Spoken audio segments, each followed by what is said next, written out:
Segregazioa arazo latza, gizartearentzat traba, lege berria irten bideatzen, esan genuenez jada.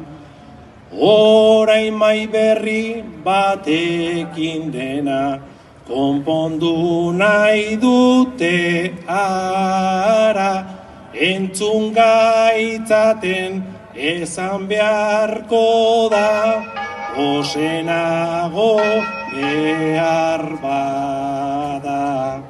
Itunpekoa negozioutza da, eror dadila maskara. Hori guztia gatza bada ere, errotik daiteke saba. Doan euskaldun ta feminista, beharren esanetara, gaitz guztientzat gure botika, eskola publikoa.